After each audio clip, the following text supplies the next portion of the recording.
The question everybody's asking is, where is Joe Biden? Even Politico has noticed his absence since Donald Trump's win on November 5th, with one of their sources claiming that there is virtually no leadership from the White House. Here to break it down for us is Blaze News editor-in-chief Matthew Peterson and Chris Bedford. He's our senior politics editor in Bedford.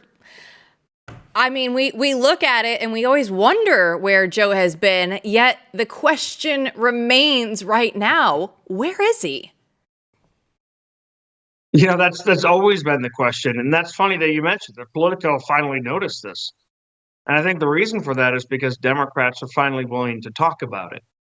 There's been a complete absence of leadership in the White House for 4 years now. I mean, Colorado, where the Obamas live, has been a much bigger hub of activity. And Barack Obama himself reportedly has free reign in the White House, or at least did before this whole primary thing ended up happening to Joe Biden. He's kind of checked out. The last footage that we've seen of him was fine footage for an elderly relative.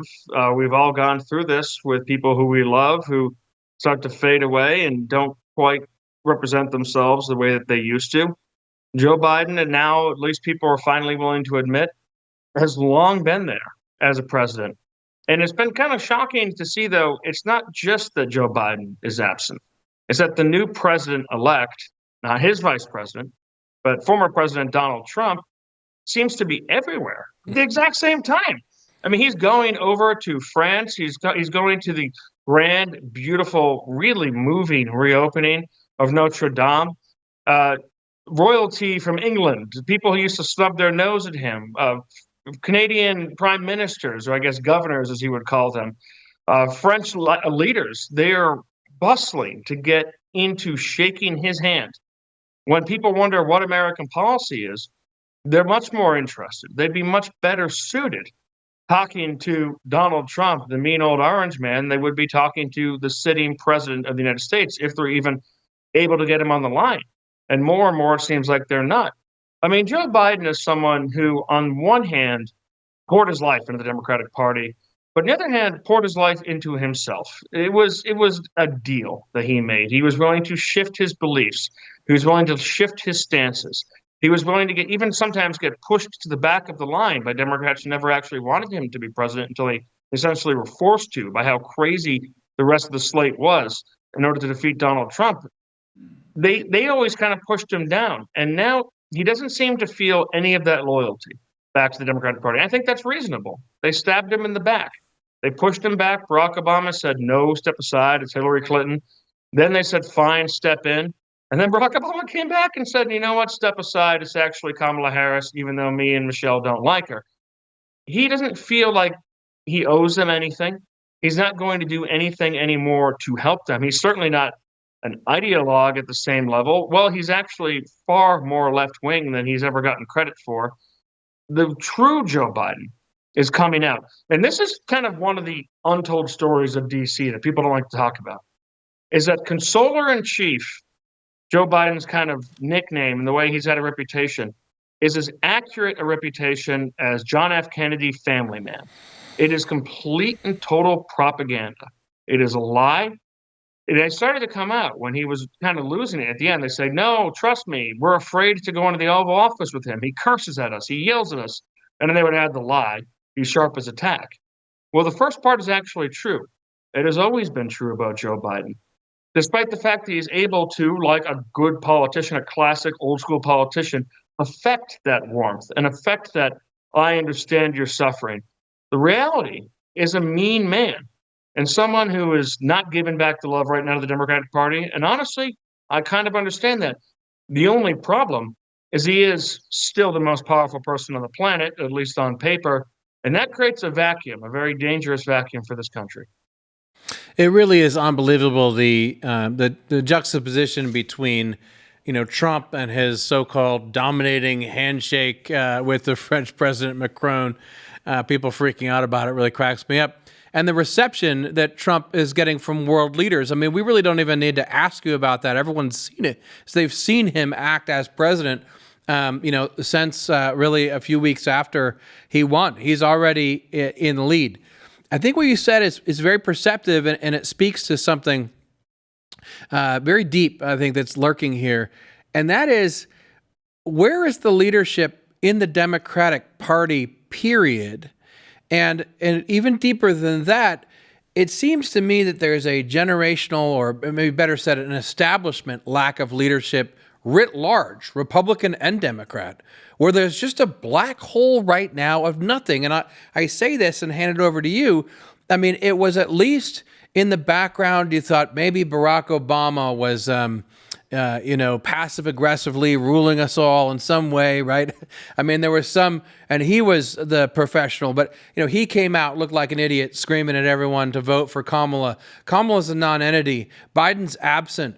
There is no one minding the store as far as I can tell. And what you just said was, to the extent that there is, it's a sad, old, selfish man who at the end of the day hates everyone and has no friends but himself. Am I hearing this right? Yeah, and the first thing to talk about is that handshake. I think there's a little backstory there. The first time that he met Macron, this kind of like little guy, he shook his hand and he squeezed Donald Trump's hand in the way that someone does, like not a firm handshake, but a weird one. And reportedly, Trump turned to his aides afterwards and said, "What the heck was that? Was he trying to intimidate me? This is so silly." So now he comes back. He's like, "Hey, by the way, guess who's back in town?" And he wants to give him an overbearing handshake. Like, "Hey, you're one of those people who tries to squeeze people's hands like it makes you tough. Well, I'm the president now, and you're kind of on your way out." So that's true. And with the Republicans and Democrats, you're entirely correct. I mean, Mitch McConnell, who I've got a piece coming about tomorrow, which his secret war against Donald Trump, we can get into more details later, had a medical emergency and fell today. Republicans and Democrats are largely rudderless. It's been really wonderful to see J.D. Vance, probably the only actually impactful and important vice presidential debate I can remember, because it established him as a really serious character and a future for the GOP. He's someone who really stands out, but the rest of the Senate Republicans are trying to fight against Donald Trump. People like Joni Ernst, who I know now has completely gone back on that and said, "Oh, never mind."